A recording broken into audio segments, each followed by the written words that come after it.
Hello guys, let's review the Jade roller. Ito na, i-unbox na po natin.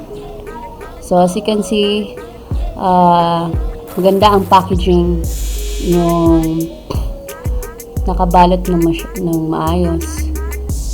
So let's see what's inside. Tingnan natin kung ayos yung laman, kung may na-damage pa. So, kikita nyo, medyo nahirapan ako mag-open kasi talagang makapal pagkapalot. Nagbili ako actually ng mga 50 pieces ng Jade roller. Ito na po. Isa-isahin ko po. Isa-isahin po natin para makita natin kung wala namang damage. So far, yung karamihan hindi naman damage. Ayun. Ayan. Actually, ang Jade roller is maganda para sa lalo na sa blood circulation. Maganda rin sa elasticity ng skin. So guys, may nakita kong isa damage, nabuyak sa gitna. So tingnan natin itong iba kung may damage pa. Ayun, merong isa. So pangalawa niyan. Actually, may nakikita po kami na dalawa rin na damage din. So, 4 lahat yung damage. Ayan po.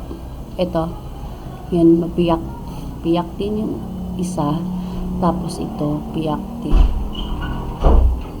Yung isa naman, tanggal yan.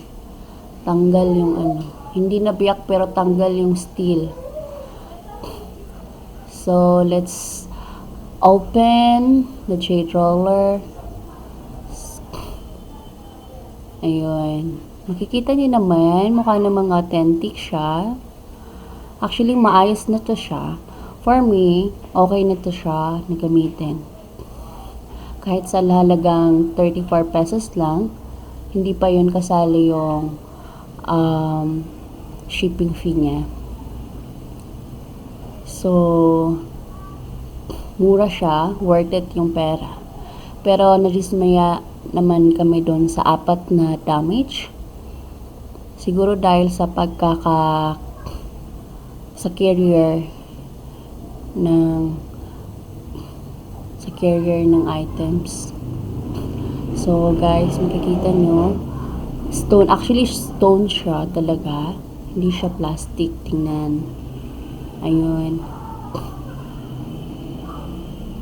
maayos naman yung jade. So guys, kung gusto niyo bumili, ilalagay ko po yung description sa baba para diretso na po kayo. Salamat guys, please subscribe our channel. Thank you.